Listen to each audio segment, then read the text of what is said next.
Olá pessoal, sejam bem-vindos a mais um episódio do Moda na Mochila. Eu sou a Mariana Lima e hoje eu vou conversar com a especialista em marketing, Silvia Oshiro. A Silvia tá aqui na minha casa pessoalmente.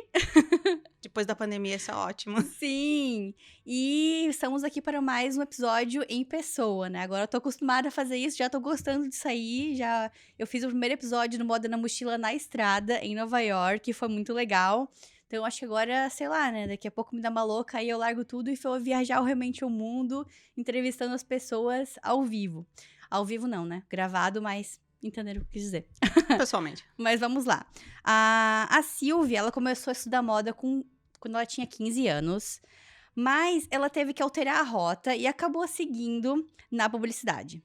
Depois de 15 anos trabalhando no mercado automobilístico, ela finalmente conseguiu voltar para o segmento de moda e hoje ela é gerente de marketing na Fabricland, a maior distribuidora de tecidos no Canadá. Hoje também você vai aprender um pouco sobre os bastidores do reality show Canada's Drag Race, da mesma franquia do RuPaul's Drag Race, porque a Fabricland é apoiadora desse programa e a Silvia foi responsável por essa parceria. Ela já visitou o set de gravação, já assistiu às filmagens do programa ao vivo e foi basicamente uma personal shopper dos produtores do show. Então, se você tem interesse por moda canadense, marketing, publicidade e vida em Toronto, pegue sua mochila e vamos viajar pela trajetória da Silvia. Obrigada pelo convite, Mariana. Eu que agradeço, estou muito curiosa para saber e para conversar mais sobre moda canadense. É muito bom compartilhar, né? Porque a moda canadense não é assim não é uma das capitais da moda, né, Toronto, então tem uma história muito específica, então tô muito ansiosa pra conversar contigo sobre isso, dividir essa paixão aí pela moda canadense. Legal, vamos lá. Vamos Inclusive, lá. a gente trabalha no mesmo bairro, porque é o distrito da moda canadense, em Toronto. Muito legal. Começa, então, contando pra gente um pouquinho sobre o que tu anda fazendo ultimamente, como que é o dia de uma gerente de marketing. Bom, posso dizer que é loucura total, mas é muito bacana. Porque atualmente eu gerencio uma equipe de vários criativos, entre graphic designers e pessoas que são basicamente fashion designers, ou que eles são especialistas em artesanato e crafts e artes. Fotógrafos, tudo que a gente faz é in-house, a gente não tem nenhuma agência. Então, toda a produção de conteúdo para advertising, para marketing, social media, tudo feito internamente. Basicamente, o departamento é uma nova estrutura dentro da empresa, porque quando eu entrei lá, era um departamento só de advertising, um outro departamento menor de social media, e recentemente, um ano atrás, a gente resolveu integrar tudo junto, e a cada mês, basicamente, a gente começa a incorporar mais coisas para o nosso portfólio de atividades dentro do departamento. Então, assim, um dia eu tô lá com a nossa equipe discutindo um novo projeto de corte e costura, no outro dia a gente está falando sobre um projeto de bordado, no outro dia a gente está falando sobre uma nova campanha de marketing. Então, tem um pouquinho de tudo. É bem variado e é bem diversificado, o que é muito legal, porque possibilita o uso da criatividade em várias formas diferentes. Seja através de projetos DIY, seja através de projetos de moda, de costura, de quilting. Tem uma série de coisas no ramo de costura aqui que são muito próximas do Brasil, mas muitas coisas são bastante diferentes também. Então tem sido uma oportunidade bem bacana para aprender essas diferenças culturais. Muito legal. Silvia, sabe o que eu acho interessante? Que eu tava olhando o seu currículo, né, o seu LinkedIn, e eu percebi que você colocou o curso que você fez como a tradução, né, você traduziu como advertising só. E geralmente o que a gente ouve dos cursos de publicidade no Brasil é que sempre é publicidade e propaganda.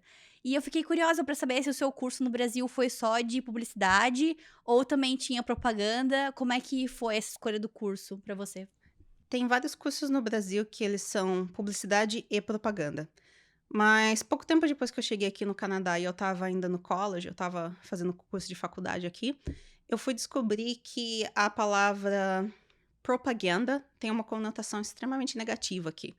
A tradução para publicidade é advertising, mas a tradução de propaganda significa também propaganda, mas é propaganda política no sentido de lavagem cerebral e manipulação das massas. Por exemplo, tipo, o que alguns tipo a Coreia do Norte ou outros países fazem. Ou então, por exemplo, aquelas antigas campanhas convocando as pessoas para guerra.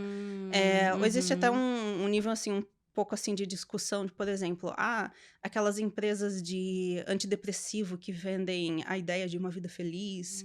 É advertising, mas será que não é um pouco de manipulação das massas, lavagem cerebral? Então, existem, assim, vários conflitos éticos relacionados à propaganda. Propaganda, a palavra propaganda, é extremamente negativa.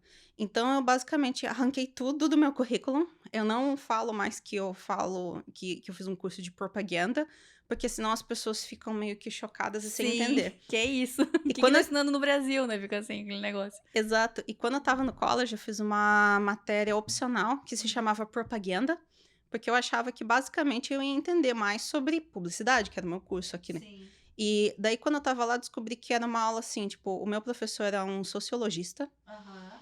e ele estava discutindo justamente os limites éticos da propaganda. Nossa, que É, E interessante. daí, quando eu comentei que, tipo, na primeira aula eu fiquei, mas eu achei que propaganda e advertising eram a mesma coisa. Daí ele viu meu sotaque e ele perguntou: de onde que você é? Eu falei: eu sou brasileira. Ele, então, curiosamente, na América Latina, a palavra propaganda é sinônimo de publicidade. Sim. No restante dos países nativos de língua inglesa, não é. Aham. Daí que eu comecei a perceber que a gente usa como sinônimo, mas que em Sim. outros lugares não é. Então, se tem alguém aqui de propaganda, não coloque essa palavra no seu currículo, Melhor pelo amor de tirar. Deus, coloca só advertising. Advertise, communication, como você tinha falado, né? Isso. É interessante. Eu pensei que pelo menos em português também tivesse alguma distinção entre publicidade e propaganda, porque geralmente colocam os dois no mesmo curso, né? Então. Então, quando eu estava fazendo a minha faculdade no Brasil, isso Uhum, lá em 2000 e alguma coisa, uhum, me ensinaram isso. Me uhum. falaram que propaganda é política e publicidade é corporativa. Só que, Ah, assim, isso era o que ensinaram nas raízes da teoria do curso entendi. lá no Brasil. Na prática, a gente fala, é aquela propaganda do Guaraná. A Sim. gente usa isso de uma forma coloquial, que Uhum. acabou adquirindo um sentido de publicidade. Mas, Ah, assim, se você estudar na raiz do negócio, ele fala que propaganda é diferente. Tanto que interessante. aqui ainda tá usando o significado na raiz. É que a gente acabou, não deturpando, mas a gente acabou transformando o termo em português. Interessante. Bom, ficou ótima dica aí, então, pra quem tiver querendo traduzir o currículo, né? Que muitas pessoas vêm falar comigo ultimamente pra traduzir currículo. Tá aí uma dica, não coloca propaganda, coloca só advertising e aí tá tudo certo, o pessoal vai entender o que que você tá fazendo. Exatamente. Silvia, vamos voltar então um pouquinho lá pro início da sua história. Me conta como é que surgiu a paixão pela moda. É, Você comentou que você já começou a estudar moda já com 15 anos, né? Como é que surgiu essa vontade de estudar? Quais cursos que você fez? Assim, quando eu era criança, eu via a minha avó costurando. A minha avó, ela foi costureira a vida inteira dela, e acho que, assim, as avós de muitas pessoas eram costureiras no passado. E a minha mãe, ela começou a aprender um pouco mais tarde, ela começou a aprender quando eu tinha por volta de 14 anos.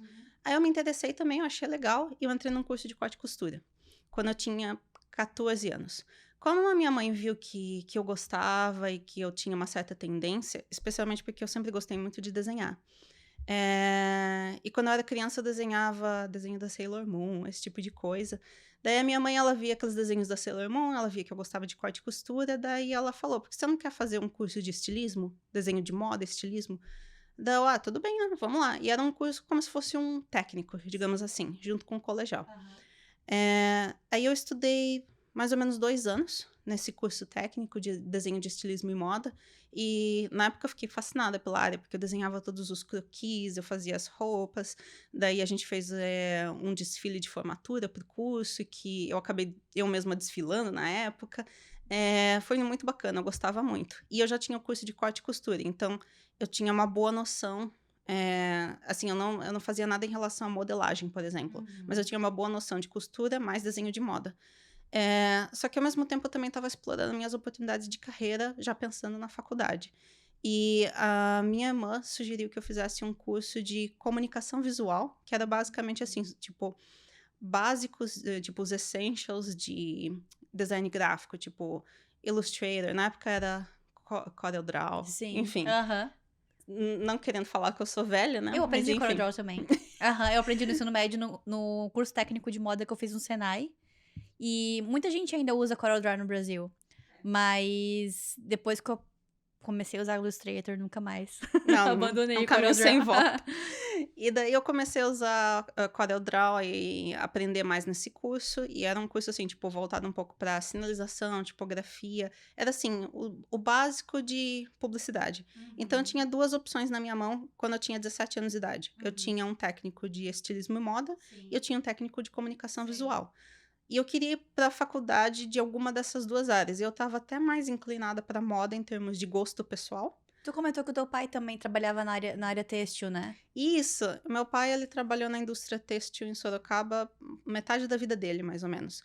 Porque entre a década de 50 e 70, mais ou menos, a indústria têxtil tinha alguns polos no Brasil, que era a região de São Bernardo do Campo, e a região de Sorocaba também era um polo um pouco menor têxtil. Só que aos poucos essa indústria têxtil foi morrendo porque tinha muita importação de produtos chineses, houve muito incentivo para a indústria automobilística se implementar nos anos 70. Então, com isso, o cenário industrial da região de Sorocaba, interior de São Paulo, que é de onde eu sou, acabou mudando de têxtil para automobilístico. Só que meu pai tinha todo esse conhecimento. Então, quando eu estava fazendo aula de estilismo e de corte e costura, o meu pai sentou comigo e, assim, tipo, uma aula, assim, formal, por mais ou menos 2 ou 3 dias. Para mim e para mais uns 2 coleguinhas da classe de estilismo, e ele me explicou todos os princípios de têxtil. Então, assim, ele pegava um pedaço de tecido e ele falava, essa trama, esse é o urdume, esse é o tipo de fibra, de poliéster, de algodão, enfim. Ele me passou todo esse conhecimento para me ajudar na época com o curso de estilismo. Então, assim, eu tinha essa base, eu estava mais inclinada para moda e publicidade. Só que na época eu não tinha condições de mudar de cidade, por exemplo, para estudar moda em São Paulo. Seria muito caro, seria complicado, etc. E tinha cursos de publicidade e propaganda na minha cidade. Então, eu acabei optando para ir para publicidade. Porque, basicamente, na minha cabeça, o que eu queria era trabalhar com imagem e Sim. criatividade. Então, assim, se era voltado para moda, se era voltada para publicidade, eu tava meio... Tipo assim, qualquer um dos 2 estava certo para mim. E acabei indo para publicidade e eu não me arrependo, porque eu aprendi muito. Eu acabei, eventualmente, migrando para a área de marketing. Fui para a indústria automobilística, porque era mais o que tinha na região de Sorocaba. Sim, todo Trabalhei sentido. muitos anos em indústrias mais B2B, que eram mais voltadas para autopeças, etc. E daí, depois que eu vim pro Canadá, eu resolvi estudar advertising de novo, que eu fui a única louca que resolve fazer 2 vezes, né? Esse mesmo curso. Daí, no final das contas, depois que eu me formei, depois que eu tava aqui, que eu já tinha uma experiência de varejo, etc., eu acabei indo parar no mercado de moda, por ironia. Só que eu entrei no mercado de moda de novo, só que pela porta do marketing e da publicidade. Muito legal. Tá, vamos voltar e ter um pouquinho no meio da história. Ah, você comentou que você fez 2 vezes na faculdade de advertising. Teve matérias muito diferentes da tua faculdade? Valeu a pena ter feito o curso? Ou se tu pudesse voltar atrás, tu iria ter escolhido outro curso aqui no Canadá? Para mim, valeu muito a pena. Eu não sei se valeria a pena para todo mundo, então eu acho que, assim, depende muito do caso. Mas para mim valeu, porque quando eu estudei publicidade no Brasil, foi entre 2004 e 2007. Então, assim, era o começo do marketing digital, era o começo de mídias sociais como forma de comunicação, forma de propaganda, digamos assim. Quando eu cheguei aqui no Canadá em 2015, o cenário já era totalmente diferente. Então, eu sabia que eu precisava me atualizar. E eu queria uma coisa, obviamente, mais digital. Então, quando eu cursei o curso de publicidade pela segunda vez, foi no intuito de, primeiro, me atualizar.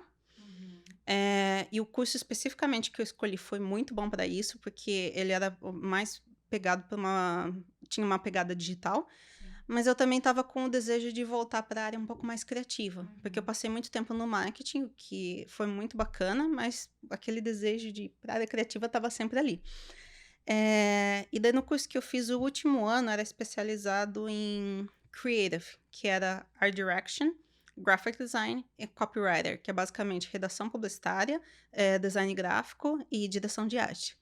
Eh, então, assim, nesse curso foi muito prático. Eu tinha que botar muito a mão na massa. Era college ou era pós? Era college. Uhum. Era uma college, só que de 3 anos, ao invés de 2. Então, Uhum.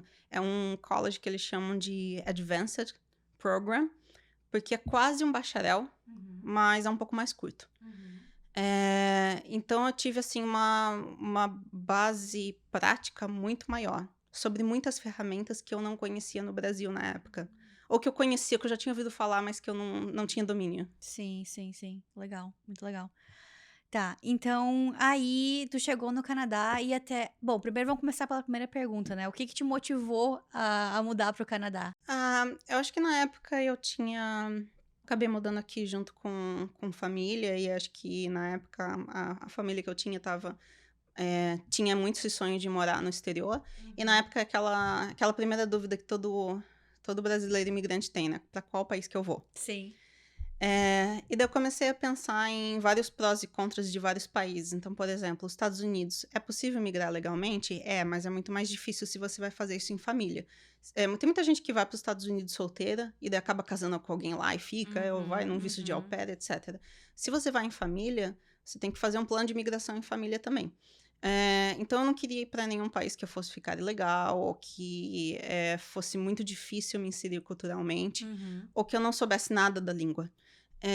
Nisso, acabei topando com o Canadá pela frente, e eu falei, não, é esse país. Eu comecei a estudar mais um pouco sobre a mentalidade do país, a cultura, o quão a cultura canadense é mais aberta para imigrantes do que alguns outros países da Europa ou outros países tipo da América do Norte, por exemplo. E daí, naquele momento, eu falei, eu quero ter a possibilidade de trabalhar na minha área, pelo menos um dia, entende? Eu entendo que no começo todo imigrante tem que pegar vários tipos de trabalhos diferentes e fazer coisas assim que nunca fez na vida. Por exemplo, eu nunca tinha trabalhado em restaurante na minha vida. Eu cheguei aqui, a primeira coisa que eu fui fazer foi trabalhar num restaurante, entende? Eu nunca tinha trabalhado numa loja. Eu sempre tive empregos que já eram na minha área. Então, foi legal ter essa experiência, foi muito válida, mas eu queria, assim, tipo, que um dia eu tivesse possibilidade de competir lado a lado, ou o mais próximo possível disso, junto com os nativos. E daí, na época, eu vi que o Canadá me possibilitaria isso. Então, eu falei, Canadá, sem sombra de dúvidas. Cara, é muito legal tu falar isso, porque eu sempre falo aqui no podcast que quando eu me mudei pra cá, eu achava que o Canadá ia ser, assim, um período sabático que ia servir pra eu aprender a falar inglês, porque o meu inglês não era muito bom e eu jamais imaginava que eu ia trabalhar com moda. Eu achava que eu tinha zero chances, né? E é muito legal ouvir história de pessoas que já vieram com essa mentalidade pra cá de que era possível se recolocar no mercado aqui, né? E o podcast hoje existe por causa disso, pra mostrar as histórias das pessoas brasileiras que conseguiram, porque se eu tivesse ouvido a história da Silvia que conseguiu, a história da outra pessoa que é lá de Vancouver que conseguiu, eu iria ficar motivada, né? E quanto tempo que demorou, assim, pra tu realmente começar a trabalhar na área? Desde quando tu chegou? Quais foram os empregos que tu trabalhou antes de realmente conseguir o primeiro emprego com marketing e publicidade? Então, é uma pergunta meio difícil de responder, no sentido de que eu tive uma experiência muito misturada. Porque o que aconteceu? Os primeiros meses eu tava só fazendo curso de inglês, então eu tava me dedicando para eu passar na prova do Pathway, na prova do college, porque eu tinha um nível de inglês bacana, mas não era bom o suficiente para ser admitida no college. Então eu vim aqui para fazer o curso de inglês primeiro. No momento em que eu peguei o visto de trabalho em mãos, e primeira semana de aula, eu já tinha começado a distribuir currículo em vários lugares. Como eu ainda estava muito insegura, eu sabia que a grade do college é totalmente esquisita, né? Tipo, você tem aula um dia de manhã, daí outro dia à tarde, você não Bem consegue... diferente do Brasil, né? Que é ou de manhã, ou à tarde, ou onde... Quer dizer, não sei. Pelo menos lá na minha região é assim. Lá no sul do Brasil, lá em Joinville, Jaraguá do Sul, é assim. Se você estuda de manhã, é de manhã, à tarde, à noite, à noite. E especialmente da região que eu morava, uma região que é um polo têxtil também, né? Então, eles sabem que as pessoas vão começar a trabalhar desde muito cedo. E vão passar o dia inteiro trabalhando. E vão à noite pra universidade estudar moda. Então, até tem essa aí... Os professores entendem, né, você chega atrasado, sei lá, porque estava no trabalho, e bem diferente do Canadá, né, como você está contando, que é tudo uma grade bem desregular, porque o estudante é estudante, né, aqui, Exato. é o E full-time estudante. tanto que no Brasil a gente já começa a trabalhar como estagiário, que ganha como estagiário, mas que trabalha tanto quanto qualquer funcionário, desde o primeiro semestre da faculdade. Isso se já não estava trabalhando antes para conseguir pagar a faculdade. Aqui o pessoal tem uma cultura diferente. Então, assim, a experiência da universidade é um momento em que a pessoa vai para outra província, outra Uhum. cidade. Normalmente, assim, os pais incentivam para que os filhos sumam, desapareçam de casa, não porque eles querem que ele deixe o ninho, mas mais porque, assim, eu quero que meu filho tenha essa experiência de morar sozinho para Sim. amadurecer, etc. E se os pais não têm condição de pagar pela faculdade inteira e pelos custos de acomodação, etc, etc, eles pegam um empréstimo estudantil que Uhum. cobre tudo. Cobre o valor da faculdade e cobre o valor da acomodação, dos livros, do iPhone, etc. Só que daí, depois que eles se formam, eles continuam pagando aquilo por 10 anos. Eles acabam entrando no mercado de trabalho corporativo um pouco mais tarde. Mas eu cheguei já com aquela mentalidade de imigrante, né? Tipo, vamos trabalhar porque eu tenho que pagar as Sim, contas. sim. Eu não tenho o privilégio de ter empréstimo estudantil, Aham. como os canadenses. Eu comecei a entregar currículo em várias lojas, em vários lugares. E daí deu certo que eu entreguei currículo em uma loja de board games, que são aqueles jogos de tabuleiro, tipo Jogo da Vida, por Uhum, exemplo. uhum. Jogo de War, que a gente chama no Brasil. E o dono da loja, que era uma rede pequena de lojas, uma rede de umas 10, 20 lojas mais ou menos, chamou a atenção dele porque eu tinha background em marketing. Uhum.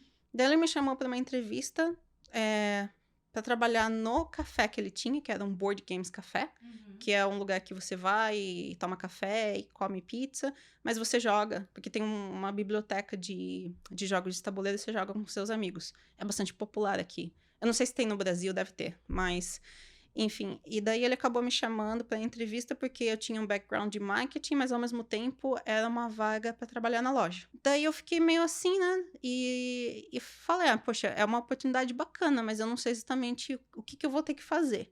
Mas eu topei, de qualquer maneira. E ao invés de trabalhar na loja, na verdade eu tinha esse café, então comecei a trabalhar no restaurante como garçonete. Só que ele falou que ele gostaria dos meus inputs para marketing e social media. E eles tinham uma agência contratada na época, mas eu comecei a me envolver na parte de social media e de marketing. Só que os primeiros meses que eu estava no café foram muito agitados, foi muita correria, eu trabalhava uns shifts muito loucos, assim, uns turnos que era de sexta-feira, das 8 da noite até 2 da manhã. Então eu tinha um certo envolvimento, mas não era muito. Uhum. Depois de um tempo, eles fecharam esse café e eu fui transferida para a loja. Então tinha um horário um pouquinho melhor. E daí eu enchi muito o saco do dono, que eu queria muito puxar essa parte de social media e de marketing. Então ele acabou me dando alguns shifts específicos para a área de marketing e social media, em que eu trabalhava no fundo da loja, num mini escritório que tinha lá. E assim, na época eu levava o meu próprio laptop, trabalhava lá, mas era mais pela oportunidade de eu poder trabalhar com alguma coisa relacionada à minha área e colocar uma Sim. experiência no meu currículo. E daí, quando eu ia na frente, eu estava atendendo cliente, daí eu fui promovida para assistant manager, que era tipo um nível abaixo de gerente da loja, mas gerenciando os funcionários, fechando caixa, fazendo vendas, enfim. E essa experiência foi muito boa, porque eu tive a oportunidade de conversar com muita gente diferente, fazer atendimento, fazer vendas. Eu tive a oportunidade de aprender muito sobre a cultura, sobre os hábitos locais, através desse emprego que eu tinha como atendente de loja e fazendo social media ao mesmo tempo. Aham. Então, assim, eu posso dizer que eu trabalhei na área basicamente desde que eu cheguei aqui. Sim. Mas eu também trabalhei ao mesmo tempo no restaurante, na loja. Cara, que interessante, é bem atípico isso, né, do mesmo lugar, assim, no mesmo emprego, porque às vezes as pessoas conseguem o primeiro emprego ali como um restaurante, como a garçom, lavando louça, e aí fazem, sei lá, voluntariado em algum outro lugar que é o que elas querem, trabalhar pra sempre, né. E é engraçado tu falar isso, que comigo aconteceu uma coisa parecida, assim, mas não nesse sentido de trabalhar no mesmo lugar. Uma das primeiras entrevistas que eu fiz aqui no Canadá foi numa marca de moda infantil que era produzida lá em Hampton, cidade que eu morava, que é uma cidade menor, né? Bem menor do que Toronto. Poxa, isso E tem tudo a ver, né? Malve, marca sim, infantil. sim. E eu achava assim, outra coisa que desmistifiquei quando eu vim pra cá é que eu achava que não existia nem confecção aqui. Eu achava que não existia confecção, que tudo era feito fora do Canadá, aqui só tinha criação, mas eu nem imaginava que existiam tantas marcas de apparel, né, de vestuário canadenses, e aí fui descobrindo tudo aqui. Mas enfim, descobri essa marca lá, foi uma das primeiras entrevistas que eu fiz aqui no Canadá, e a vaga era pra social media. E eu não tinha nenhuma experiência com social media, mas eu fui lá e apliquei pra vaga mesmo assim e me chamaram pra entrevista, que é uma coisa que, assim, já é uma vitória muito grande, né? Ser chamada pra uma entrevista. Aí eu fui lá e me apresentei pro cara, pro dono da empresa, e ele falou: Cara, eu gostei do teu currículo, eu vejo que você tem mais experiência como estilista, eu não tô contratando pra essa vaga agora. A vaga agora que eu preciso é pra redes sociais. Mas vou manter o teu contato aqui se um dia precisar, mas assim, essa vaga tem que ter experiência com redes sociais. Aí depois disso, eu pensei, cara, quem sabe eu não consiga trabalhar com moda, quem sabe eu tenho que ter experiência em outra área como um backup, né? Aí eu comecei a fazer trabalho voluntário numa loja lá de Hampton, que era linda, que eu falava, passava pela frente, era tipo um brechó, mais, assim, feito de curadoria, sabe, assim, peças mais já selecionadas, o nome da loja era Thrifty Designer, porque além disso, além das roupas de brechó, ela também fazia alguns kimonos, então era basicamente isso, assim. Aí eu falei com ela: deixa eu curar das redes sociais, tal, aí eu ia lá umas 2 vezes por semana pra fazer a rede social dela, aí coloquei no meu currículo, voluntariado, blá, blá, blá, redes sociais. E aí, em meio tempo também, eu consegui alguém me indicou um curso de design gráfico e programação aqui em Toronto de graça. E aí foi mais uma coisa que eu acrescentei no meu currículo relacionado à programação, mexer em sites, coisas assim, né. Coloquei, e aí essa experiência me levou a conseguir meu primeiro emprego oficial como designer aqui no Canadá, que era, na realidade, um mesclado de design de moda, né, de roupas, com marketing, porque era uma empresa muito pequena e, né, tem aquela coisa, empresa pequena às vezes tem que abraçar várias coisas e colocar vários chapéus, como o pessoal fala, né. E tudo isso, assim, esse trabalho voluntário, essas coisas, como você também fez, de pedir pra ele, de encher o saco lá do teu chefe e falar: "Ó, me deixa fazer aí, deixa eu mostrar o que eu posso fazer", e acabou dando certo e acrescentou muito ao teu currículo, né. Teve a experiência canadense, como falam, né, de publicidade aqui no Canadá. Sim, e você estava falando agora das várias experiências diferentes que você teve que te levaram ao caminho que você estava buscando, mesmo sem você fazer ideia de que você estava arrumando Aham. esse caminho. Eu tenho um amigo meu brasileiro que mora nos Estados Unidos e uma vez ele me falou um negócio que me marcou, sabe? Um pouco antes de eu vir para o Canadá. Ele falou: Silvia, o negócio é o seguinte: você estuda X, daí você estuda Y, daí você estuda Z, e essas coisas não tem nada a ver com o outro. A rebimboca e a parafuseta. Só que um dia vai ter uma empresa que está buscando exatamente o especialista na rebimboca da parafuseta. E você vai ser essa pessoa que vai preencher esse cargo. Adorei E eu, essa teoria. quando ele me falou isso, eu fiquei. Porque realmente, tipo, ele tinha uma experiência nada a ver, assim. Ele tinha um curso técnico de programação, ele trabalhou comigo no marketing de uma empresa Sim. automobilística, e ele foi para fazer direito. Porque ele estava trabalhando em RH. E daí, de repente, um dia surgiu uma vaga para tudo isso. E daí ele conseguiu essa vaga e depois foi transferido para os Estados Unidos. E porque ele Uhum. falava espanhol, falava português. Tipo, um negócio assim Nossa. totalmente louco. E daí hoje eu vejo no meu atual emprego, poxa, é marketing, publicidade, digital. Eu entrei pela porta do creative design, tipo do graphic design, Uhum, especificamente, porque uhum. a vaga era para graphic designer, mas eu vi que eles me contrataram já vendo assim que eu tinha uma experiência em marketing, embora a vaga era para graphic designer. Sim. E daí, no final das contas, quando eu tava na entrevista, eu acabei meio que passando na entrevista, assim, o ultimato para eu passar na entrevista, não ultimato, mas assim, o fator decisivo foi porque eu tinha experiência de desenho de estilismo e moda e costura, e os outros candidatos, eles só tinham experiência de graphic design. E daí, acho que até comentei para você naquela história, né? Porque eu lembro que quando eu tava fazendo meu curso técnico no Brasil, Isso foi em 2003, alguma coisa assim. Eu tinha aquela pastinha de portfólio que eu tinha todos os meus croquis. Aham. Então, eu fui em algumas empresas testes em Sorocaba, algumas lojas de tecido, de corte e costura, etc. E eu levei a minha pastinha embaixo do braço para levar currículo, para fazer entrevista, que era o meu portfólio. E nunca consegui nada na área de moda, fui para publicidade, fui fazer um negócio totalmente diferente. Daí, quando eu entrevistei para minha atual empresa, assim como várias empresas aqui do Canadá, ainda tem uma galera um pouco mais old fashion trabalhando lá que não se dá muito bem com tecnologia. Uhum. Então, eu não mandei um portfólio virtual, etc. A recrutadora, na época, ela até me aconselhou. Leva seu portfólio impresso, porque para você poder mostrar para a entrevista, porque talvez nem todo mundo que esteja na sala de entrevista te entrevistando vai ter acesso a ver um portfólio virtual. Então, Sim. imprime e leva impresso. Então, eu imprimi todas as minhas peças de graphic design, que eram relevantes, e daí, como eu sabia que a vaga era relacionada a corte e costura, etc., eu peguei e imprimi meus desenhos de estilismo que eu fiz quando eu tinha 16 anos de idade. Imprimi tudo isso e falei, pelo menos assim, né? Não tá no meu currículo, mas eu vou levar lá. E eu vi na hora que a minha entrevista foi tipo um painel, tinha 4 pessoas me entrevistando ao mesmo Uhum. tempo. Nossa. Daí, quando elas passaram a pasta mão a mão e foram vendo, quando a compradora de moda, que era uma das pessoas ali presentes na reunião, ela virou as páginas do portfólio e ela viu os desenhos de estilismo, eu vi que ela deu um sorriso, assim. Aí tu pensou: "Yes, mais um ponto". Então. E daí eu expliquei que tinha corte e costura, etc, etc. Porque quando eu fui chamada para entrevista, não tinha nada disso no meu currículo.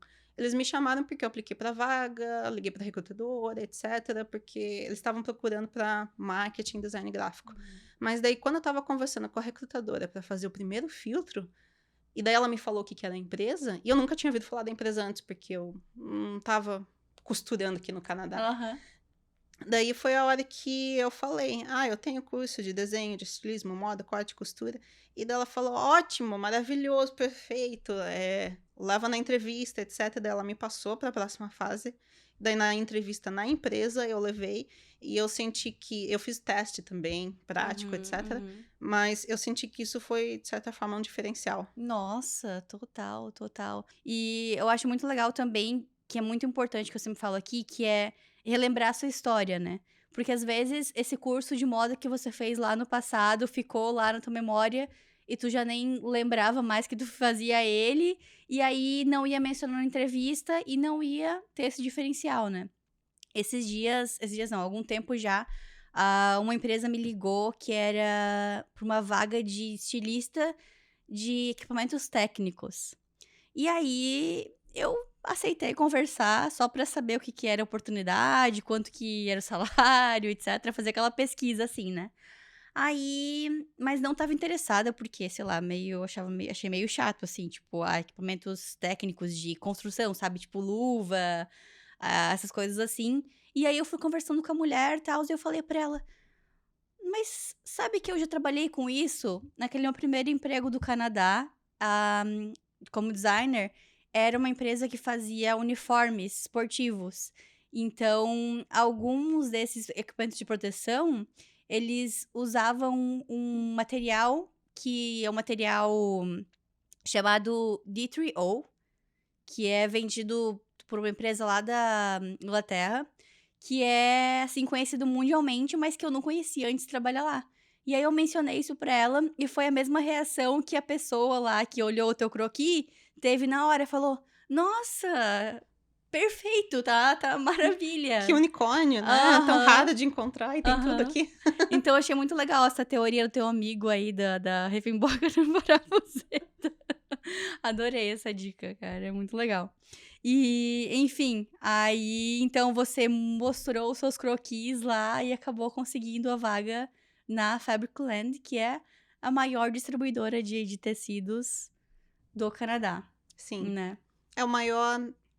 Sim, a gente fala distribuidor, mas acho que só para dar um pouquinho de contexto sobre o que a minha empresa faz, é uma rede de varejo. Então, Uhum. assim, eu acho que o melhor paralelo são aquelas lojas de tecido por metro que a gente vai para quem é de São Paulo, capital, para quem vai na 25 de março, só que não bagunçada daquele jeito. tipo, mais bonitinha, assim, dividida entre departamentos. O principal foco de negócio da minha empresa é tecido por metro, pelo metro. Então, assim, a gente vende todo tipo de tecido. Então, assim, os tecidos de moda, os tecidos mais voltados para artesanato e tecido, por exemplo, para design de interiores. Então, por exemplo, você vai refazer o estofamento do seu sofá ou da sua cortina, ou você precisa de tecido para, tipo, vinil para cobrir o seu barco, que uma coisa que existe muito aqui no Canadá. Ou então você precisa de tecidos especializados para deixar fora ao ar livre, por exemplo, para fazer almofadas, colchões, colchonetes, esse tipo de coisa. E daí tem toda a parte de aviamentos, que é, por exemplo, toda a parte de equipamentos, pequenos equipamentos para costura, então, tipo, agulha, enfim, eu tô com todos os nomes em inglês agora na cabeça, esqueci o nome em português. Me perdoa. Mas, por Pode exemplo. falando, a gente traduz, porque daí a gente já faz aqui um fashion design vocabulary Eu já te pro falei que. pessoal aprender. Eu te mostrei que eu tenho um link no meu blog pessoal. Que eu Não! fiz um glossário de corte e costura de inglês e português. Gente! Eu vou te mandar o adorei, link. Vou usar. Eu Eu sempre uso aquele livro aqui, ó. Vou mostrar pra quem estiver vendo o vídeo. O Fashionpedia, do Fashionary. É bem legal esse livro. Quando quiser olhar. Eu vou querer ver, sim, com certeza. Eu fiz esse blog post, que é tipo um mini glossário, sobre esses termos, essas traduções de coisas de corte e costura. Eu fiz em parceria com a Tati Tagliari, que ela é brasileira e mora aqui também, que ela é especialista em costura, só que ela faz coisas bem específicas, tipo pequenas bolsinhas. Nossa! Ela tem um canal no YouTube, ela tem alguns canais no Instagram. E ela vende aqui localmente através do Etsy, mas ela é ótima em relação a todas essas partes de costura pequena. Então, tipo, como que eu passo zíper, como que eu passo várias coisas. E na época que eu entrei na Fabricland, tinha vários termos e a gente já se conhecia, então a gente começou a trocar ideias sobre isso e tinha alguns termos que eu sabia o nome em inglês, mas não sabia em português, e tinha outros que ela sabia em português, mas ela não sabia inglês. Então a gente sentou e fez uma parceria só para escrever esse blog post. E tem vários termos lá, então, tipo, os termos, assim, tipo, é tudo que a gente conseguiu pensar naquele momento. Sim. A gente discutiu em uma questão de 2 ou 3 dias, a gente escreveu esse post. Mas a gente começou a falar, por exemplo, desde viés até explicar coisas, por exemplo, como quilting. Quilting é basicamente aquela arte de fazer colcha de retalho no Brasil. Só que no Brasil, basicamente, é uma coisa bem mais informal, é bem mais descontraído, digamos assim. Você pega um monte de retalho, você costura os retalhos, e daí você faz uma colcha. Aqui é um evento cultural, porque o quilting aqui é quase que uma ciência. É uma arte geométrica de construir padrões com estampas que basicamente tem uma coordenação de cores. É um negócio doido. Eu, particularmente, não sou muito fã. Eu não acho muito, assim, appealing. Sim. É uma coisa, assim, que vai passando de gerações. Então, eu conheci várias pessoas aqui que... eu tenho um quilt que a minha avó fez. Também tem um negócio chamado... que é menos popular, mas ainda tem, que se chama Memory Quilt. Por exemplo, seu avô faleceu e você quer preservar a memória dele de alguma maneira. Você pega pedaços das roupas dele e constrói uma colcha de retalho para guardar isso. O quilt, normalmente, é feito com um tecido 100% algodão. Então, aquele tecido plano de algodão é o principal material. Porque como é uma coisa, assim, bem geométrica, não pode ser um tecido que estica, que tem elasticidade. Tem que ser bem, assim, específico. Então, o quilt, ele tá muito vinculado à cultura norte-americana, acho que cultura britânica também, e é muito forte aqui no Canadá. E basicamente, quanto mais você vai para o interior, mais forte o mercado de quilting é. Tanto que, assim, a gente vende bastante para o mercado de fashion em Toronto, na região da Grande Toronto. É bastante forte porque aqui a gente tem produção de moda em vários sentidos. Produção, digo, costura. Você tem as pessoas que são costureiras independentes, você tem pessoas que fazem costura para vestir de festa, esse tipo de coisa. Você também tem produção de moda, você tem muita produção de TV e cinema aqui. Então, por conta disso, precisa de uma certa variedade de tecidos, você tem muito cosplay. Sim. Então, esses mercados todos, eles são mais voltados para o mercado de moda, digamos assim. Mas você afasta um pouquinho, tipo, você vai para Calgary, você vai para o interior de Quebec, você vai para as províncias do leste do Canadá. Aí o mercado de quilting é dominante.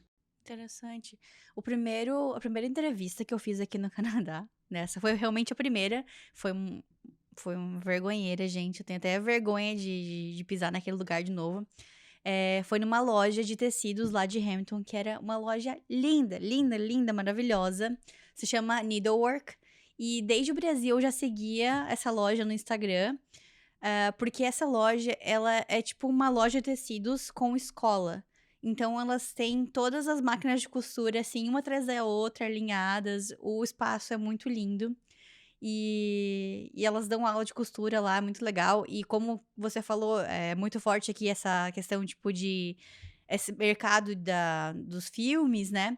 A loja delas é cenário para filmes muitas vezes. Ela sempre tem que fechar lá a loja pra alugar, né? Pra quem quer filmar. E era linda a loja, mas infelizmente a entrevista foi um horror, porque eu nem falava inglês direito. E hoje em dia você costura ou não? Não, pior é que eu tinha uma maquininha de costura portátil Uhum. que quebrou e eu nunca mais comprei outra. E o negócio é o seguinte, tipo, é uma vergonha, porque eu sei tudo sobre corte e costura na teoria, eu sei tudo na prática, mas eu não pratico há muitos anos. Então, e também tem aquela coisa, né? Eu gosto muito. Por outro lado, eu respiro isso 8 horas por dia. A última Sim, coisa que eu quero fazer quando chego em casa é costurar. sim. Eu comprei uma máquina de costura, durante a pandemia. Foi bem difícil de achar, porque deu um boom, né, e todo mundo queria comprar máquina de costura, todo mundo queria comprar tecido pra fazer máscara, mas acabei comprando, só que eu não amo, já falei isso aqui várias vezes, não amo costurar, tá ali, assim, pra emergência, sabe, precisar costurar alguma calça, alguma coisa assim que estragou. Mas, assim, às vezes dá vontade, dá uma nostalgia de pensar: "Cara, será que, se eu realmente fazer algum curso de novo, sei lá, pra aprender, pra refrescar a memória, talvez eu costurar melhor".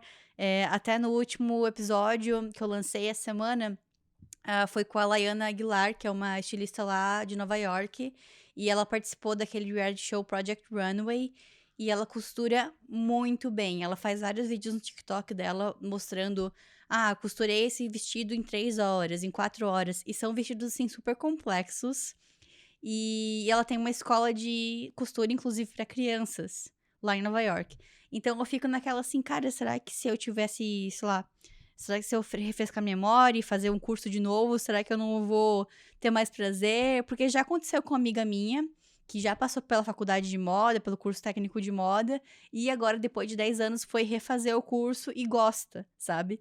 Então eu fico naquela: "Será que um dia eu vou gostar de costurar? Não sei". Mas eu tenho pensado muito a respeito disso também, porque eu tô numa situação, um dilema meio parecido. Porque eu acho que assim, tipo, se por um lado muita gente costura por uma questão terapêutica, é um hobby pra acalmar, pra mim, assim, eu gosto da parte, assim, de pensar em costura de moda, porque era a minha paixão, assim, tipo, o design, a aparência, etc. Mas pra mim não é muito terapêutico, eu passo raiva. Eu Eu passo também, muita eu raiva porque eu não também. consigo fazer o que eu quero, ou então, tipo, enfim, todo mundo que costura sabe disso, e faz parte. Só que eu comecei a pensar sobre isso e ultimamente eu tô tentando estudar um pouquinho mais, estudar assim, não na prática ainda, na teoria, mas sobre a técnica de draping, que é basicamente você colocar os tecidos e costurar por cima do manequim. Sim. Então você ajusta o manequim ali de acordo com as suas medidas e você bota os tecidos por cima e você costura a partir daquilo. É Eh, isso que a Laiana faz também. Exatamente. E Uhum. daí, assim, quando você faz isso, você consegue fazer umas criações de moda absolutamente maravilhosas, mas sem ter aquela coisa retinha. Porque eu acho que se a gente aprendeu costurar com old school, que faz sentido porque é o princípio, né? Costura one on one, basicamente. Você tem que ir lá, pegar o molde, cortar um tamanho, não sei o quê, blá blá blá, unir as peças, perceber que você passou no lado errado, você tem que costurar o outro lado, enfim. Isso faz parte, só que eu acho que esse é o básico. Eu tenho a impressão, e isso talvez eu possa te dizer melhor depois que eu fizer o curso, mas Tá. eu tô querendo fazer um curso online que é, tipo, barato, sobre técnicas de draping. Não que eu necessariamente vá fazer alguma coisa, que eu vá costurar alguma coisa, mas Sim. pelo que eu tenho percebido, tipo, existem muitas técnicas muito bacanas para você fazer, sobrepor os tecidos e você costura em cima disso. Só que assim, Uhum. você vai ter que fazer um certo tipo de molde, de Uhum. pattern ainda, mas vai ser de uma maneira muito diferente, porque a construção não tá vindo, tipo, a construção criativa não tá vindo através do pattern. Primeiro você faz a construção criativa e depois você cria o pattern. Então eu tô elaborando essa ideia ainda, então não posso falar que funciona. Tá. Mas, inclusive, que você comentou do Candace Drag Race. Aham. Qualquer pessoa que já assistiu um reality show de moda, e desafios de moda, você fica pensando, como é que essa pessoa fez esse vestido, esse treco absurdamente gigantesco, maravilhoso em 3 dias? Porque tem alguns desafios que eles têm que fazer, tipo, em horas. Tem alguns desafios que eles têm, tipo, 3 dias. Ainda assim, Uhum. 3 dias para você fazer um vestido de festa, Sim. high fashion, Aham, couture, aham. é muito pouco. E como que eles conseguem fazer isso? Porque eles têm técnicas de draping. E é isso que eu tô curiosa, tô querendo investigar mais sobre isso. Quem sabe, Interessante. a gente Bom, volta a costurar. já que agora tu já começou a falar sobre o Canada's Drag Race, conta pra gente como é que foi essa experiência, como que surgiu a ideia de apoiar esse reality show. Existe aquele programa de TV americano, RuPaul's Drag Race, que é basicamente uma competição de drag queens, no qual tipo, elas têm que fazer várias performances diferentes, vários desafios diferentes, que alguns incluem, tipo, andar na passarela, desafios de comédia, de interpretação, de canto, de uma série de coisas. Mas boa parte dos desafios são desafios de design. Ou pelo menos assim, alguns episódios do show são desafios de design, no qual eles têm que montar, tipo, uma peça inteira de roupa, um look inteiro, em questão de algumas horas. E a franquia do RuPaul's Drag Race virou global. Acho que começou mais ou menos há uns 12, 15 anos atrás, mais ou menos, nos Estados Unidos. Era uma coisa, assim, bem de nicho, basicamente só as pessoas da comunidade LGBT assistiam bem no comecinho. Só que começou a virar mainstream. Começou a virar mídia de grande consumo. E nisso várias pessoas começaram a se interessar pelo assunto, seja pela parte do entretenimento, pela parte do design, porque o show realmente é muito tem muito entretenimento. Tipo, tem um pouquinho de tudo, assim. Tipo, é um reality show, tem drama, tem tudo que você possa imaginar. Mas é um tipo de competição diferente, porque traz muitas outras questões sociais. Então, assim, tipo, traz toda a questão de inclusão, de diversidade e toda a evolução social, transformação que a gente tá passando. Especialmente porque é relacionado ao mercado de moda, que também tem uma certa familiaridade com Sim. diversidade também. Ou pelo menos deveria ter. E a franquia do RuPaul começou a expandir para outros países nos últimos 3, 4 anos. Então, eles começaram a versão britânica, a versão. Eu não sei se é japonesa, mas tem várias versões. Sim, tá. A versão Austrália, inclusive vai ter uma versão brasileira também, daqui a um tempo. E um dos países para o qual eles decidiram expandir é para o Canadá. Por uma questão de direitos autorais, etc., eles não conseguiram utilizar o nome RuPaul's Drag Race aqui. Então, eles usam o nome Canada's Drag Race, mas é da mesma franquia, exatamente o mesmo show, só que a versão canadense. Aqui no Canadá existem várias leis de incentivo à cultura. Por quê? Porque se não tiver isso, é canibalizado pela cultura norte-americana. Tanto que aqui em Toronto tem agora um novo escritório da Netflix, tem um monte de produção de TV aqui. Se você tá aqui em Toronto, você sempre ouve falar de uma rua que tá interditada ou do metrô que fechou, e basicamente, quando você vai investigar um pouquinho mais a fundo, é porque eles estão fazendo gravação de um programa da Netflix, um programa da Sim, Amazon Prime, sim. um novo filme da DC Comics, ou seja lá o que for. Mas muitas vezes eles filmam aqui em Toronto e falam que é Nova York, né? Exatamente. E daí eles filmam em Vancouver, falam que é São Califórnia, Francisco. sim. Enfim, né, voltando à parte de produção de moda, Aham, Canada's Drag aham. Race, na época eles estavam trazendo esse show pra cá, só que existem várias leis de incentivo à cultura aqui no Canadá. Então, tipo, basicamente as rádios e televisões, elas têm que mostrar uma cota mínima de produção local. Então, se você liga na rádio aqui, você vai ouvir um monte de Justin Bieber, porque ele é canadense. Entende? Tá tocando em todo lugar, mas aqui vai tocar mais. Então, tem uma certa dose de artistas canadenses que estão na mídia canadense, simplesmente pelo fato de que existe essa lei de Que incentivo. legal, Não não que eles são sabia ruins, disso. mas Sim. só Que deixando legal, não sabia disso. esclarecendo. Então, especialmente para produção de TV, tem esse tipo de incentivo. Uhum. Então, quando você precisa fazer um programa de TV que vai ser produzido no Canadá, que vai ser transmitido no Canadá, você consegue, tipo, a produtora consegue ter alguns incentivos, algumas que eles chamam de tax breaks, Uhum. se eles contratarem mais mão de obra local e se eles concentrarem a maior quantidade de produção local. Então, por exemplo, o host do show, se o host do show tem que ser canadense, não pode ser um americano. Algumas das músicas, tem um monte de regras que eu Caramba. basicamente não conheço todas elas, eu só sei Aham. assim superficialmente. Mas na época, quando o RuPaul estava vindo aqui pro Canadá para fazer essa versão do programa de TV, eles também estavam buscando patrocinadores locais, apoiadores locais, Uhum. empresas canadenses. Uhum. Porque teria mais a ver também com o que eles precisam. Não que isso fosse requerimento da lei de incentivo, mas ajuda a compor o cenário, Sim. entende? E como a minha empresa é a maior empresa de varejo do ramo, basicamente eles estavam buscando um parceiro a nível nacional que pudesse prover para eles todos os tipos de produtos de corte e costura para os desafios de moda Uhum. do programa de TV. E na época eu recebi um contato através do LinkedIn, alguém viu lá que eu trabalhava na Fabricland, um dos produtores do show, e daí ele entrou em contato comigo, até fiquei meio assim, né, tipo, será que é verdade? É Aham, verdade aham. esse bilhete?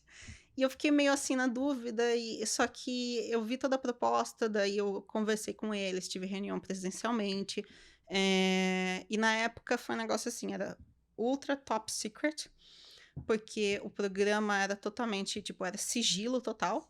E são Tava, gravados com muita antecedência, né? vou dizer que foi gravado quase com um ano de antecedência, mas porque teve atraso por causa da pandemia também. Mas assim, tinha toda essa questão de sigilo, de segredo e tal. Então não tinha informação online. Tinha, assim, um press release falando: estamos pensando em trazer o programa de TV, mas não tinha data, não tinha lançamento, não tinha nada. Então não tinha nem como verificar essas informações. Nossa. E eu tava, assim, super preocupada, porque parecia uma super oportunidade, Aham. mas eu também, no primeiro ano de empresa, como é que eu vou mostrar um negócio desse para Sim. os meus chefes, entende? Sim. Então, peguei todas as informações, fui lá tremendo com o papelzinho. Pedi opinião de uma colega minha de departamento para ter reunião e Aham. parecia um negócio extremamente confiável e ele deu vários detalhes, tantos quantos ele pôde. Aí eu cheguei para a presidência da empresa, junto com os gerentes, etc., todos os chefes, e na época não era gerente de marketing, eu era uma pessoa do marketing, uma pessoa de design gráfico. E fui explicar, primeiro, eu tive que explicar o que era o show, porque Uhum. ninguém nunca tinha ouvido falar de RuPaul's Drag Race, pelo fato de que não é o público deles, entende? Sim. É um pessoal mais velho, de outra geração, de outra cultura, que nunca assistiu Sim. esse programa de TV. Daí eu tinha que explicar o que precisava fazer, o porquê que eu não podia sair anunciando os 4 ventos, Uhum. e qual que era a importância da gente fazer um patrocínio desses. Eu falei, primeiro de tudo, é uma super oportunidade de marketing, porque a gente vai estar num programa de TV a nível nacional. Tem tudo a ver com o negócio da empresa, porque é moda, é criatividade. Eles Uhum. precisam de tecido, precisam de aviamento, precisam de manequim, precisam de tudo que a gente tem. E eu acho que é uma oportunidade também da gente mudar um pouquinho aquela imagem careta da empresa. Atingir públicos novos, né? Atingir Uhum. públicos novos, porque por mais que a gente esteja no mercado de moda, mas acho que o nome da empresa é uma empresa extremamente famosa em termos de cultura local, porque entre os anos 70 e 90, a minha empresa fazia muito comercial de TV com um jingle que todo canadense conhece. Só que ficou aquela coisa assim, tipo, aquela imagem de que, é só a velhinha Sim. que compra. Eu assisti os vídeos no YouTube no YouTube, e aí mostra a mulher lá nos anos 80, né, andando na frente da loja, compre na Fabricland, era bem legal. Eu achei, assim, que hoje em dia daria um conteúdo estilo, tipo, melted video, sabe? Não, Nesse exatamente. estilo, assim. Então, o negócio é o seguinte, você tem que ficar velho o suficiente pra você virar trend de novo. Aham. É só o que você precisa. Se você virar vintage de novo, você consegue Aham. entrar na moda. E acho que é basicamente isso que a gente começou a fazer depois de um tempo. Porque tinha esse jingle na TV, que é um jingle bem besta, assim, só fala Fabricland, Fabricland. Mas toda vez que eu falo pra alguém, eu trabalho na Fabricland, a pessoa canta o jingle. Sério? Toda vez. E assim, tipo, sabe aquele site de notícia falsa, o The Beaverton? Sim. Que é como se fosse o sensacionalista do Brasil, Aham. mas é pra cá. Eles até fizeram alguns blog posts tirando sarro disso, falando assim, Nossa. cientistas indicam que 80% das pessoas que falam Fabricland uma vez precisam falar a segunda vez. Muito bom. E na época que eu li isso, nossa, mas foi assim, hilário. Aham. Eu chorei de dar risada e todo mundo da empresa falou que, tipo, acontece a mesma coisa com eles. Por quê? Virou quase que um ícone da cultura pop dos anos 90. Sim, sim, Tipo, sabe sim. o jingle do Pipoca com Guaraná no Aham, Brasil? aham. É quase isso, só que aqui. E daí eu lembro que na matéria tinha até gente falando, porque esse jingle e o jingle da Sleep Country, que é a empresa de colchão, marcaram a minha infância, esse Que tipo de coisa. legal. Então, assim, é um nome conhecido, mas é uma imagem que ficou vinculada a uma empresa mais antiga, mais velha, etc. Uhum. Porque é um público mais velho, é um hobby que envelheceu. Sim. E daí, no momento em que surgiu essa oportunidade de fazer esse patrocínio com... Não patrocínio, esse apoio, a produção do Canada's Drag Race, eu fiquei, meu Deus, a gente precisa aproveitar essa oportunidade. E eu não sei como, mas eu consegui convencer o pessoal da empresa. E daí foi uma troca muito bacana, porque a gente deu todos os produtos, basicamente, que eles precisavam. Tipo, desde coisas que precisava para montar o cenário, para compor o cenário, tipo, algumas máquinas de costura e uns dress forms, e até tipo tecido para revestir a parede do set de gravação, até o material que as queens usam para fazer as criações. E daí, na época, em 2019, a gente fez a gravação, eu fui nos estúdios, participei, porque, tipo, eu não participei da gravação, mas eu tinha que fazer toda a parte, tipo, de verificar se o logo estava certo, se a produção existia, né? Porque até naquele momento Importante. era um negócio sigiloso. E eles só me passaram o endereço da gravação 2 horas antes. Nossa. Eles me falaram, vai ser em tal cidade e vai ser em tal data, então tá agendado, mas por motivos de sigilo. A gente não pode porque, inclusive, apesar do Canadá ser um país super liberal, etc., mas eles tinham medo que tivesse algum tipo de protesto. Caramba. Não aconteceu nada. Sim, Mas sim, eles sim. estavam tendo Sim, se precauções. protegendo, né? E Talvez por experiências passadas já, de outros Em outros lugares, países. países que eles já percorreram. Exatamente. Então, assim, era totalmente top secret. Eu cheguei lá e tinha que deixar o celular na recepção. Mesmo assim, tipo, sendo uma das apoiadoras do programa e tendo acesso a uma salinha VIP, que eles serviram Sim. bolo e tal. Mas eu tive que deixar ali, Nossa, foi, assim, um esquema militar, entende? E era um galpão de gravação no qual tinha todo o set de gravação do Canada's Drag Race, que tinha passarela, que tinha sala de costura, que tinha as salinhas individuais de entrevista para falar dos dramas, enfim. Mas daí tinha outros sets de gravação de outras séries acontecendo ao mesmo tempo. Não estavam gravando no mesmo dia, mas eu visitei o set de gravação de um show de TV com o Kiefer Sutherland do 24 Horas. Sim. Tinha vários programas de TV que legal. no mesmo lugar. E daí eu só fui uma única vez no set de gravação, mas daí também aproveitei, né? Porque daí tirei foto na passarela. Eu quero ver essas fotos depois. Eu vou te mandar. Tinha foto minha sentada na mesinha do júri, ali no lugar onde fica a RuPaul's e todos os outros júris, tipo a Brooklyn Heights, etc. Tirei foto lá junto com a minha colega de trabalho. Foi muito bacana. Só que eu não tive acesso às fotos e eu não podia falar pra ninguém. Eu assinei aqueles NDAs, que Aqueles... Non-disclosure agreement, né? Exatamente. E daí, quando estourou a pandemia, eles tiveram que postergar o lançamento do programa de TV por mais, sei lá, uns 4 meses, 6 meses, não lembro, foi mais tempo ainda. Então, eu tive que segurar o segredo por muito mais tempo. Nossa! Daí, eu só pude falar sobre o show abertamente depois que eles estrearam o primeiro episódio. E na época, especialmente na primeira temporada, foi o show mais assistido toda quinta-feira à noite durante aquela temporada, perdendo somente para, na época, Game of Thrones. Nossa senhora! Então, assim, naquele canal, né, que é o canal da HBO e da Crave TV. Então foi um sucesso, todo mundo ficou boquiaberto com a qualidade da primeira temporada e com toda a pegada que eles trouxeram de diversidade, das queens, etc. Eu não conheci nenhuma das queens pessoalmente, mas eu vi o estúdio enquanto eles estavam gravando e fazendo os looks na passarela. Sim. E os juízes estavam ali comentando sobre os looks. Então, você comentou que você foi basicamente uma personal shopper, né, do pessoal do show. O que foi? O que queria dizer isso? Você ajudava as pessoas na hora de comprar os tecidos? Como é que foi isso? Os produtores do show, vários deles são produtores de moda. Por quê? Porque eles, basicamente, eles visualizam todo o desafio e eles fazem uma lista, tipo, como eles têm todo esse background de moda, de corte e costura, então eles sabem mais ou menos, tipo, eles têm um planejamento de, a gente vai para o desafio X, a gente vai dar tantos metros de tecido para cada participante. E o tema desse desafio vai ser, por exemplo,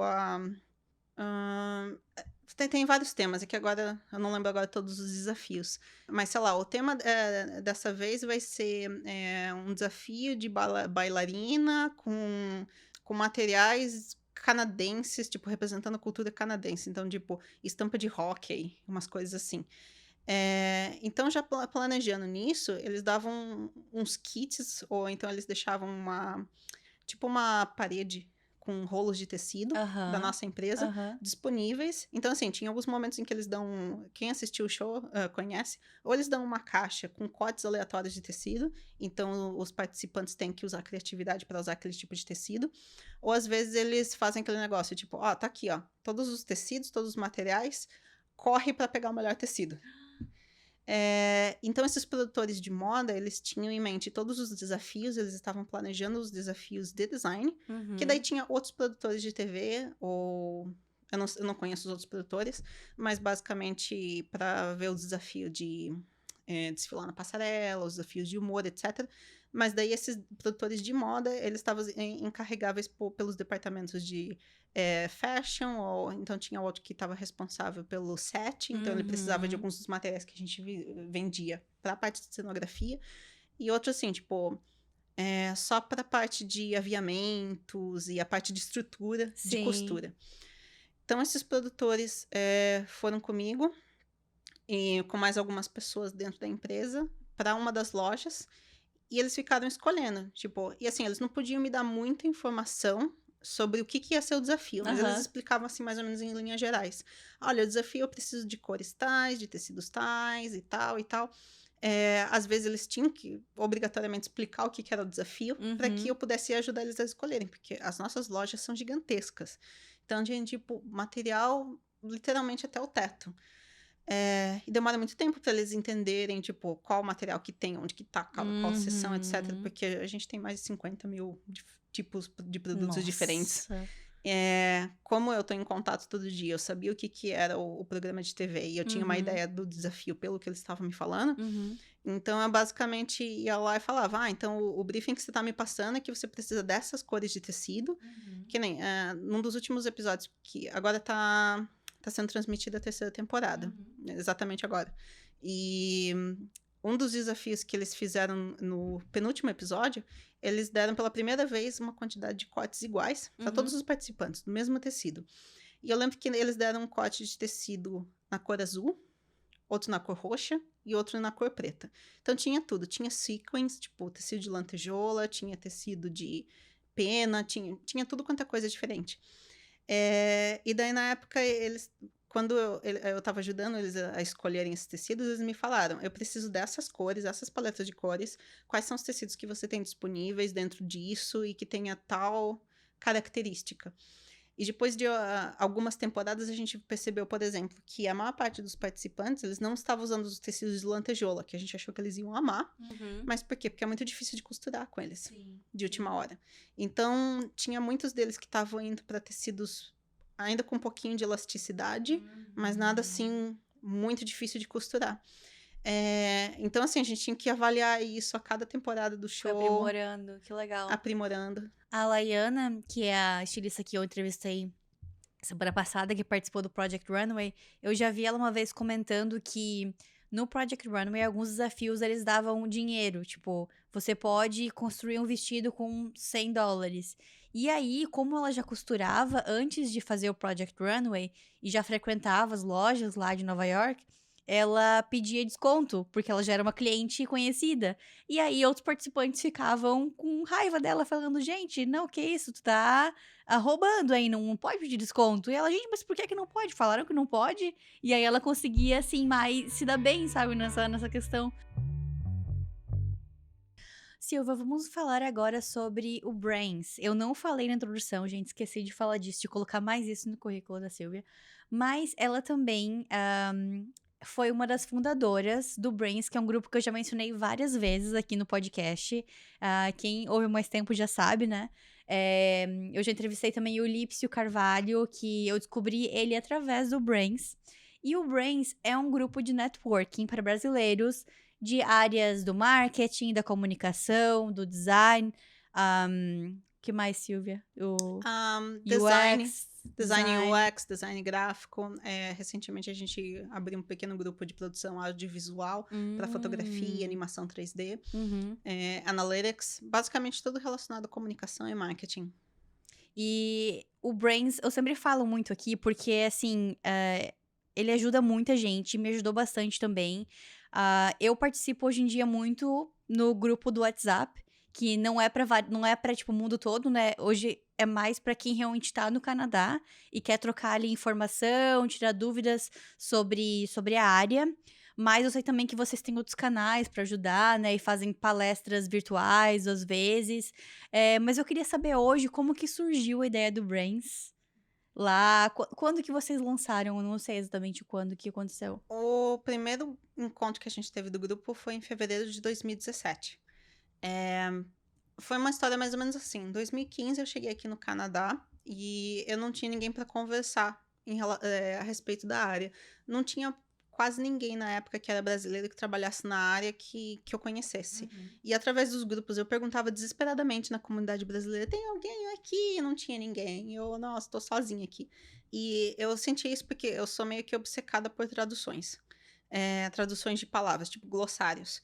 E na época eu percebi que eu achava que eu conhecia um monte de termo de inglês, em inglês, na área de publicidade, porque no Brasil você fala, o briefing, o budget, o autor, o não sei o quê, não sei o quê. Daí eu cheguei aqui, entrei na escola e eu descobri que todas essas palavras existiam na área, mas tinham significados diferentes. E daí isso, assim, tipo, foi loucura, porque nossa, eu quero conversar com alguém sobre isso. Só que na época eu procurei, não achei ninguém.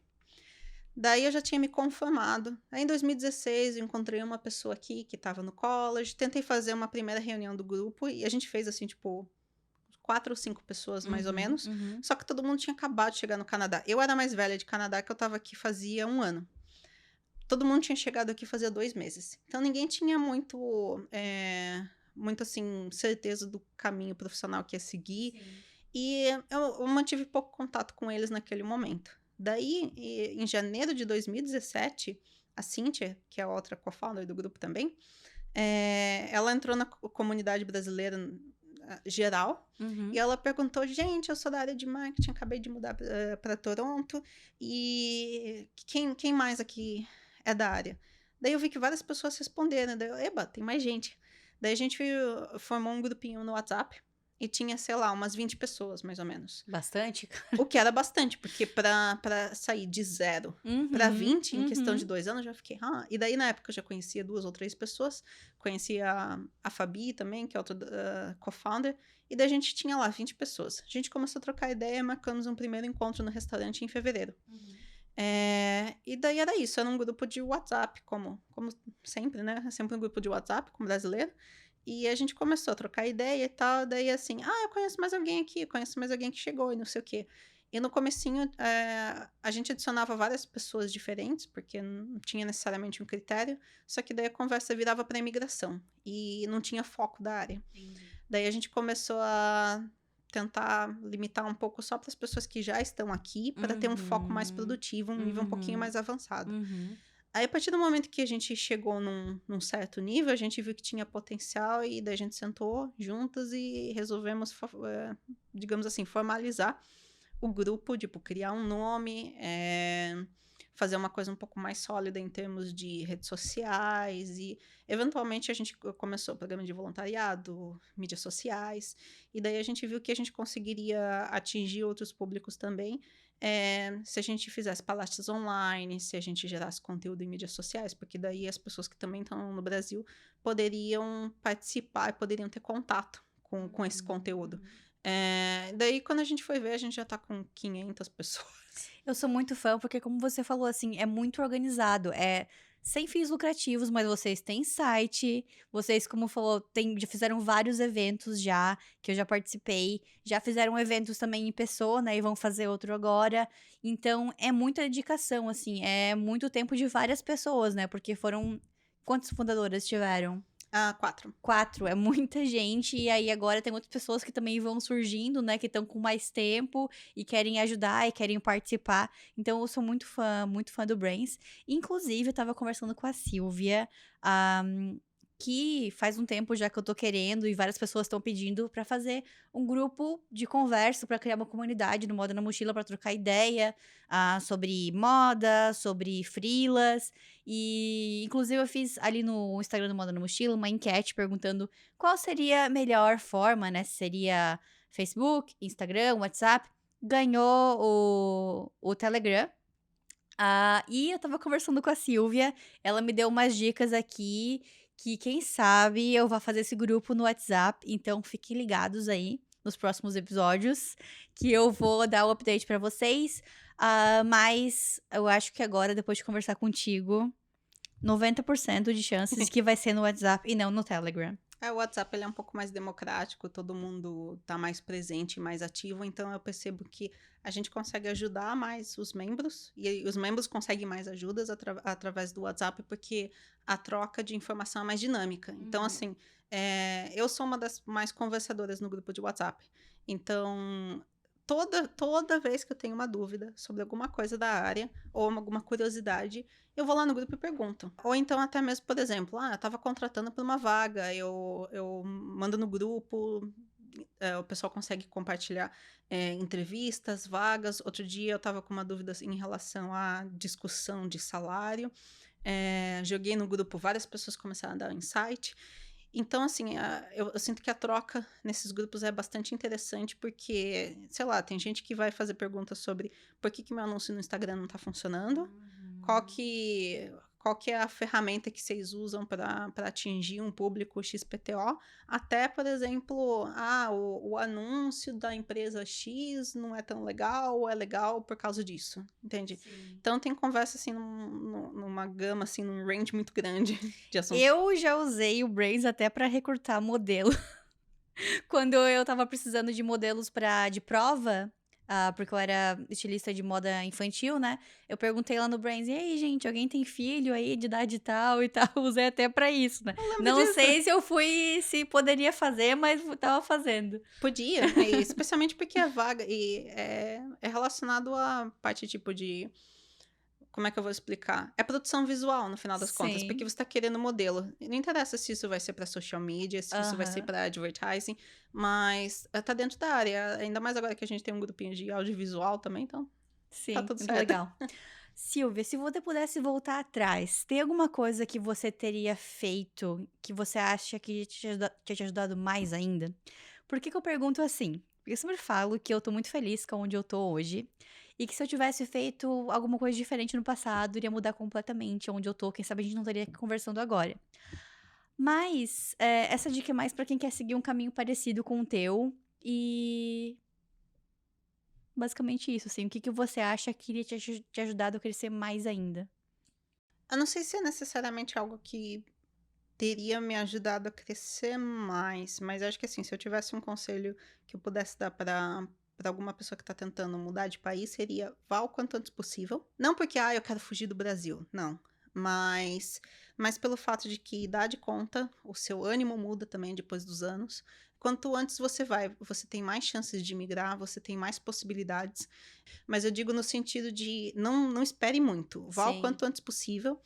Eu cheguei aqui quando eu tinha 29 anos de idade. Se eu soubesse, se eu tivesse a mentalidade que eu tenho hoje em dia, a consciência do que é realmente mudar e quais são as facilidades de você migrar ou não, eu teria feito isso antes, se eu tivesse possibilidade. Uhum. Então, para mim, acho que esse conselho é o primeiro de todos. Sim. Mas não é necessariamente algo que eu faria diferente. Eu acho que se eu pudesse, talvez, mas eu cheguei numa época boa pra mim, na minha vida pessoal e na minha vida profissional. Sim, é uma coisa que eu tenho pensado muito ultimamente. A nossa vida é feita de fases, né? Tem fases que a gente pensa assim, que eu já pensei, não, eu quero economizar o máximo de dinheiro possível e tentar trabalhar o máximo possível e deixar pra viajar e me aposentar. E assim, quando for me aposentar e quando tiver dinheiro pra isso. E agora eu tô numa fase de querer, não sei se é também é reflexo da pandemia, de ficar muito tempo assim. Eu tô priorizando viajar mais e curtir mais a minha vida e não guardar todo o dinheiro possível e trabalhar que nem uma doida. Então, porque eu penso que assim, nunca vai ser a mesma experiência, né. Viajar quando você tem 60 anos é uma experiência completamente diferente do que você viajar com 20, 30 anos, né. Cada fase da vida tem sua experiência, então acho que faz sentido aí junto com o que você estava falando de que vai ser uma experiência completamente diferente migrar antes ou depois, ou daqui a 1 ano, daqui a 5 anos. E até porque, assim, vamos supor, você vai. Se você está seguindo uma carreira, em qualquer área que seja em moda, ou seja em marketing, você espera um certo crescimento profissional depois que Uhum, você consegue entrar na área. uhum. Então, assim, se você espera ser um gerente quando você tem 30 ou 40 anos de idade, você tem que pensar que quando você muda de país, você talvez pare pelo menos um ano desse tempo só porque você está imigrando, você está adaptando, você está fazendo tudo isso. Mesmo que você seja gerente no Brasil, seja gerente aqui de novo, na primeira vaga que você tem na área, mas assim, vai ser um pouco mais lento esse processo, porque você tem que dedicar todo o seu foco da sua vida, pelo menos 2 anos num projeto de imigração. Isso assim, Uhum. tipo, por baixo. Sim. Porque você vai ficar um ano no Brasil planejando, e seu Uhum. foco vai estar nisso, você não vai estar pensando em busca de emprego, você não vai estar pensando em mais nada. E depois que você chega aqui, vai ser no mínimo mais um ano. Na minha experiência, foram 4, 5 anos. Por mais que eu tenha tido essa experiência no começo, dentro da área, mas até eu conseguir me estabilizar profissionalmente, demorou Sim. no mínimo 4 anos. 3 anos Uhum. de college, mais um ano depois, daí eu estava cuidando de imigração. Uhum, Daí eu uhum, só consegui focar mais o crescimento naquele momento. uhum. Então, já que você já espera ter esse crescimento profissional no outro país, você tem que considerar que você vai ter um gap. Então, quanto antes você começar, mais cedo vai acontecer de você conseguir atingir pelo menos parte dos seus objetivos. Ou recalcula sua rota também. Uhum, uhum. Faz todo sentido. Vamos agora para o nosso quadro Fashion Library, ou Biblioteca do Moda na Mochila. Deixa pra gente alguma dica de livro, filme ou série que você assistiu nos últimos tempos que marcou a tua vida, que tu gostou muito. Não precisa ser de moda. A primeira dica aí, né? Canada's Drag Race. É, eu acho que assistir, ter mais contato com esse show, seja qual for, seja a versão americana, RuPaul's, mais Canada's Drag Race, abriu bastante a minha mente para o universo de drag queens. Uhum. Porque eu gostava, eu achava interessante. Eu via as drag queen, tipo, em algum show na rua, alguma Sim. coisa assim. Mas eu não entendia. Tipo, eu entendia que tinha um senso cômico atrás daquilo, mas eu acho que eu não tinha apreciação pela arte que eu tenho hoje em dia. Porque você assiste aquilo, daí você realmente entende que não é, eles não simplesmente estão colocando uma roupa colorida e fingindo que são mulheres. Existe toda uma questão de gênero, de identidade, de autoexpressão. Existem vários conflitos e eu acho que assim, você expande muito a sua mente. Se você não assiste já esses programas, eu acho que vale a pena assistir. Fora que é super engraçado, os desafios de moda são maravilhosos. Eu super recomendo. Tem mais algum livro ou série ou filme que você gostaria de recomendar pra gente? Pode ser de marketing, sei lá, que você que te marcou nos últimos tempos. Pode ser canal de YouTube? Pode? Manda ver. Por que não, né? É um dos canais que eu mais consumo, YouTube. Não tem nada a ver com imigração, não tem nada a ver com moda, mas eu gosto muito de seguir um canal do YouTube chamado Neurovox. O Neurovox é um canal administrado pelo professor Pedro Calabres, que ele é um neurocientista, ele é brasileiro. E ele fala muito sobre inteligência emocional e sobre sentimentos com uma perspectiva da neurociência. Então, ele fala sobre as razões que existem para certos comportamentos baseado no que acontece no nosso cérebro, como o nosso cérebro interpreta informações, as respostas emocionais, as reações químicas. Só que ele coloca isso dentro de um contexto no dia a dia, e ele tem uma eloquência muito grande. Então, ele tem vários conteúdos e canais abertos, vídeos abertos no YouTube, são vídeos longos, mas eles são extremamente interessantes, tem um conteúdo muito, muito rico. Mas ele também tem uma versão paga, etc., dos cursos dele, que você tem acesso a uma quantidade mais vasta, mais profunda de conteúdo. Mas tudo que ele tem aberto no YouTube é maravilhoso e eu gosto demais, porque tem muito insight, tem muita coisa que você fica, cara, eu sofri com isso a minha vida inteira e eu não sabia que existia uma razão evolucionária e biológica por trás disso. E o que eu posso mudar em termos de comportamento para me adequar a essas respostas evolutivas e biológicas. Então, eu recomendo esse, cara. Que interessante, muito bom. Essa é uma dica nova que nunca tinha ouvido falar desse canal. Então, gente, coloquem aí na lista de vocês. Agora vamos para o quadro. Para onde que você levaria a sua mochila? Fala pra gente as tuas 3 cidades favoritas. Pode ser que você já visitou ou quer visitar. Uma cidade para trabalhar, uma cidade para visitar e uma cidade para se aposentar. Ai, meu Deus. Para trabalhar, eu não tenho muito bem certeza, porque eu só trabalhei em Sorocaba e em Toronto. Então, minha experiência é limitada. Eu vou falar Toronto porque é mais legal do que Sorocaba. Desculpa aí, pessoal de Sorocaba, mas é verdade. Então, eu vou falar para trabalhar Toronto. Tá, beleza. A outra para visitar. Isso. Pode ser que você já visitou ou quer muito visitar. Eu quero muito, muito, muito visitar Barcelona. Nunca tive oportunidade de ir, mas eu morro de vontade de conhecer as obras de Gaudí. Aparece bastante por aqui, Barcelona. Ai, morro de vontade. Vai ser provavelmente minha próxima viagem quando eu puder ir pra Europa, quando tiver dinheiro pra ir pra Europa. E a última para se aposentar. Eu acho que depois que você passa um tempinho no Canadá, você quer se aposentar num lugar quente. Então, eu não sei, eu falaria um lugar quente, primeiro eu falaria no Brasil, porque tem um monte de fruta lá e eu amo fruta. Mas a minha família é de Okinawa. Eu sou brasileira, Sim. mas minha família japonesa é de Okinawa. E eu tive a oportunidade de visitar lá alguns anos atrás. Sério, que legal. Visitei toda a minha família, conheci vários parentes que eu não conhecia. Inclusive, assim, tipo, tias, avós, sabe? Conheci toda a história que a família passou antes da guerra, durante a guerra e depois da guerra.